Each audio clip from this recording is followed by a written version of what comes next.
Assalamualaikum and welcome back to my video presentation on PBL.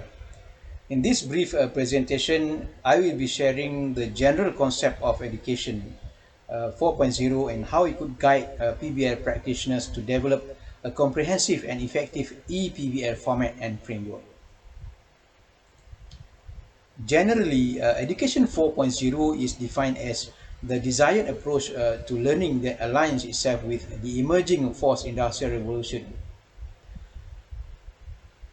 Fourth Industrial Revolution or IR 4.0 focuses on smart technologies, artificial intelligence, automation, and robotics, all of which now impact our everyday lives.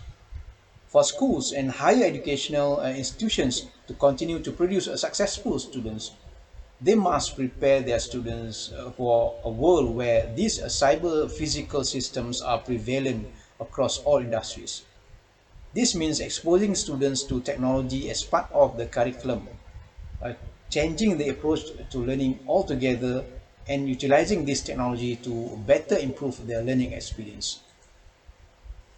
Peter Fish, founder and CEO of Genius Work, explains that the new vision of learning promotes learners to learn not only skills and knowledge that are needed, but also to identify the source to learn these skills and knowledge. Learning is built around them as to where and how to learn, and tracking their performance is done through database customizations. Peers become very significant in their learning. They learn together and from each other, while the teachers assume the role of facilitators in their learning. In his keynote delivery on changing the game of education in 2017, Fish proposed 9 trends that stand out in Education 4.0. One is diverse time and place. Two is personalized learning. Three is free choice. Four, project based. Five, field experience. Six, data interpretation. Seven, exams will change completely. Eight, student ownership. And nine, mentoring will become more important. One, diverse time and place. Students will have more opportunities to learn at different times in different places. E-learning tools facilitate opportunities for remote, self-paced learning.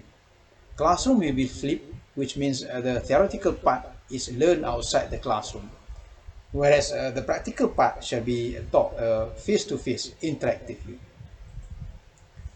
Two, for personalized learning. Students will learn with study tools that adapt to the capabilities of a student. This means above average students shall be challenged with harder tasks and questions when a certain level is achieved. Students who experience difficulties with a subject will get the opportunity to practice more until they reach the required level. Students will be positively reinforced during their individual learning processes. This can result to positive learning experiences and will diminish the amount of students losing confidence about their academic abilities. Furthermore, teachers will be able to see clearly which students need help in which areas. Three, free choice.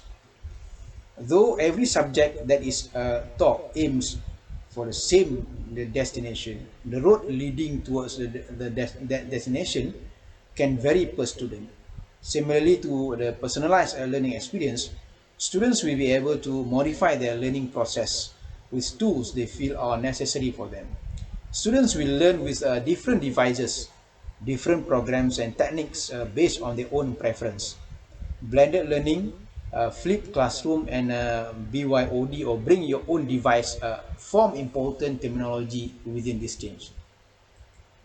Four, project based. As careers are adapting to the future freelance economy, students of today will adapt to project based learning and working. This means they have to learn how to apply their skills in shorter terms to a variety of situations. Students should already get acquainted with project-based learning in high schools. This is when organizational, collaborative, and time management skills can be taught as basics that every student can use in their further academic careers. 5. Field experience. Because technology can facilitate more efficiency in certain domains, curricula will make room for skills that solely require human knowledge and face-to-face interaction. Thus, experience in the field will be emphasized within courses. Schools will provide more opportunities for students to obtain real-world skills that are representative to their jobs. This means curricula will create more room for students to fulfill internships, mentoring projects, and collaboration projects. 6. Data interpretation. Though mathematics is considered one of three literacies, it is without a doubt that the manual part of this literacy will become irrelevant in the near future. Computers will soon take care of every statistical analysis and describe and analyze data and predict future trends. Therefore, the human interpretation of this data will become a much more important part of the future curricula. Applying the theoretical knowledge to numbers and using human reasoning to infer logic and trends from this data will become a fundamental new aspect of this literacy. 7. Exams will change completely. Courseware platforms will assess students' capabilities at each step. Measuring their competencies through Q&A might become irrelevant or might not suffice. Many argue that exams are now designed in such a way that students cram their materials and forget the next day. Educators worry that exams might not validly measure what students should be capable of when they enter their first job. As the factual knowledge of students can be measured during their learning process, the application of their knowledge is best tested when they work on projects in the field.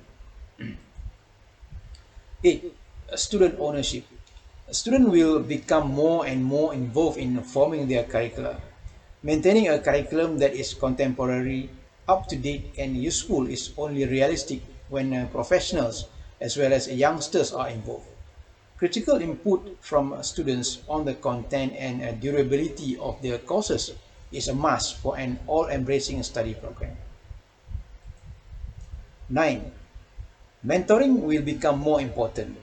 In 20 years, students will incorporate so much independence into their learning process that mentoring will become fundamental to student success. Teachers will form a central point in the jungle of information that our students will paving their way through. Though the future of education seems remote, the teacher and educational institutions are vital to academic performance.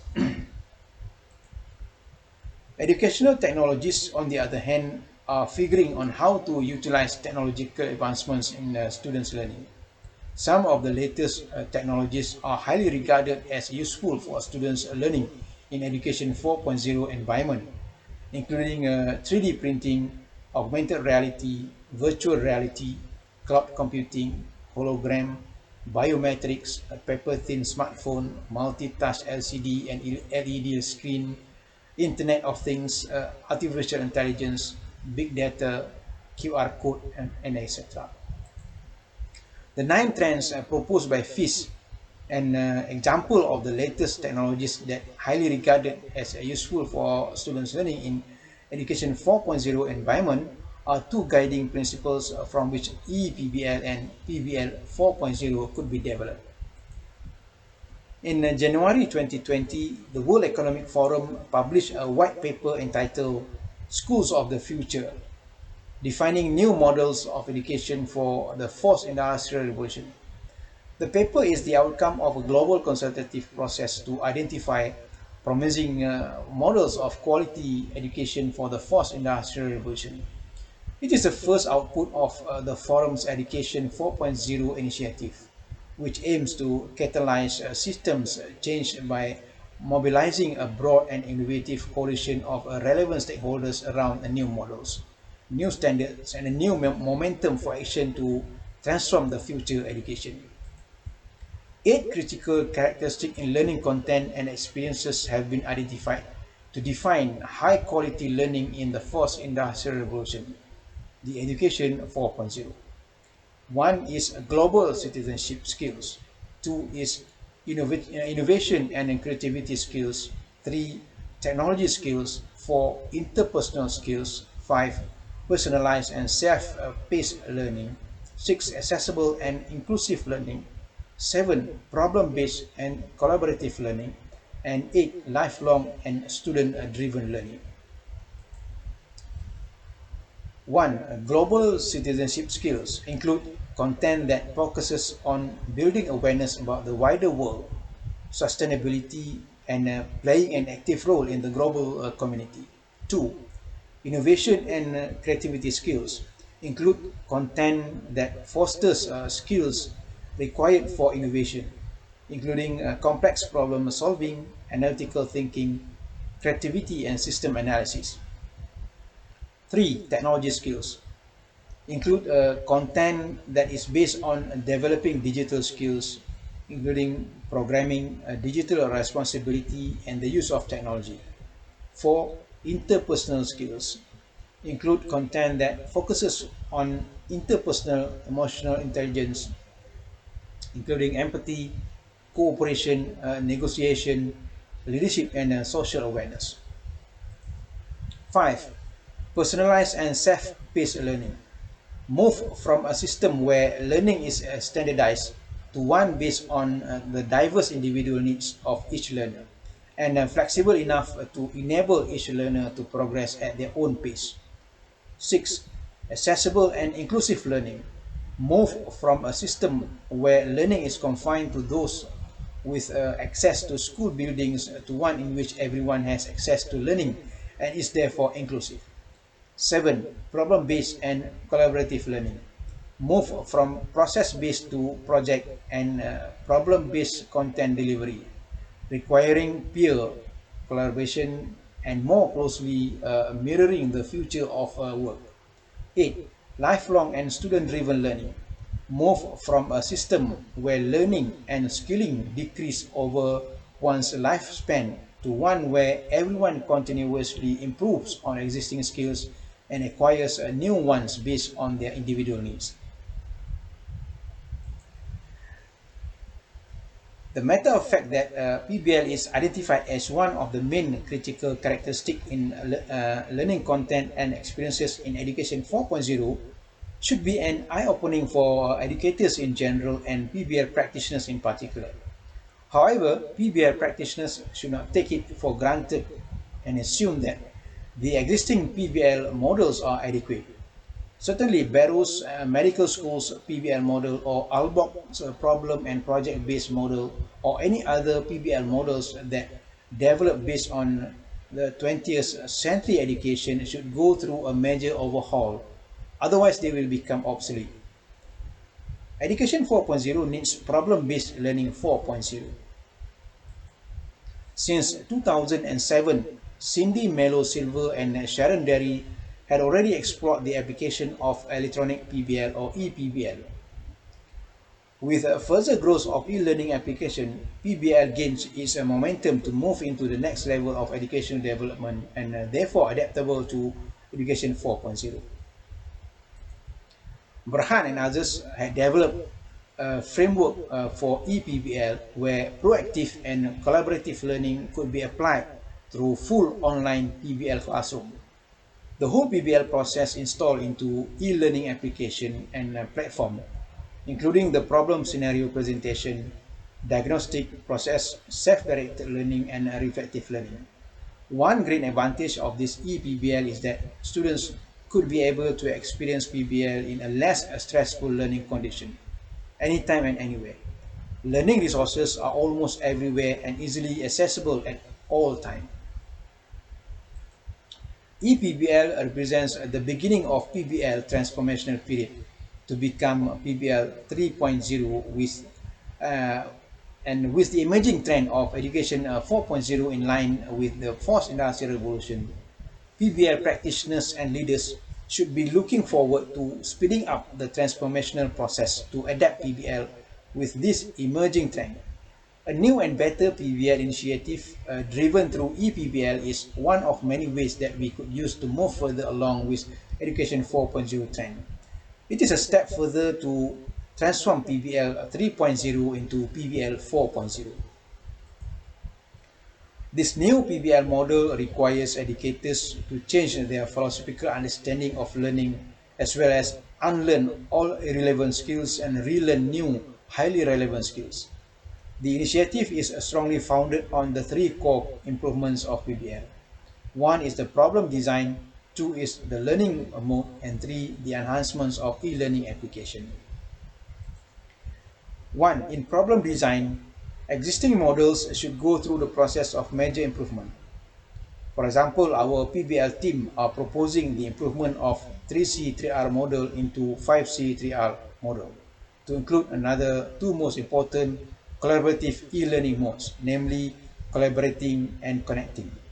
The enhancements of e-learning is possible through the cybergogical improvement of students' e-learning skills. They should be encouraged to utilize e-learning and cyberspace applications not only as users but also as producers and innovators. Two, in learning mode. In learning mode, pre-active learning was included together with active, reactive and proactive learning. The paradigm shifted from andragogy to heutagogy and peeragogy or paragogy. Heutagogy encourages students to increase their learning freedom from self-directed to self-determined learning, whereas peeragogy and paragogy encourages students to focus on co-learning and co-creation of learning outcomes. 3. The enhancement of e-learning applications. PBL practitioners should be able to identify what and how the technology could enhance the main PBL cycle, including the problem design process, the problem presentation, the collaborative inquiry process, the self-directed or self-determined learning process, and finally the reflective learning process. One, problem design process. Here, PBL practitioners should identify the best technological application they could use to enhance the process of designing authentic problem scenarios based on real-world problems and settings. Barrows and Linda, 2007, proposed computer simulation and virtual reality as the PBL problem format based on technology. That was more than a decade ago. Now, there are a bundle of new technologies and applications to choose from, including the 3D printing, augmented reality, hologram, and artificial intelligence. 2. Problem presentation. In presenting the problem scenario to students, PBL practitioners could use innovative technology and approach such as 3D printing, virtual or augmented reality, hologram, paper-thin smartphone, or multi-touch LCD or LED screen to represent or simulate the real-world scenario and setting. For the next three learning processes, that is a collaborative inquiry process, self-directed or self-determined learning process, and a reflective learning process, PBL practitioners could choose many other Education 4.0 technology applications based on Internet of Things, artificial intelligence, and big data technologies to enhance the learning process, including the collaborative discussion and knowledge and information gathering, producing and sharing. There are hundreds of online free applications they could choose from. Some could be used in a synchronous and some in asynchronous learning mode. This brief presentation unfortunately could not cater for the detailed explanation on how to use some selected and appropriate applications for ePBL. Inshallah, God willing, in the upcoming presentation, I will try my best to review and share some of the selected online applications and technology that are highly applicable for ePBL. Till then, thank you very much for your kind attention to my presentation. Please subscribe to my channel and don't forget to like and share this video so others could benefit from it. Have a great day. Assalamualaikum warahmatullahi wabarakatuh.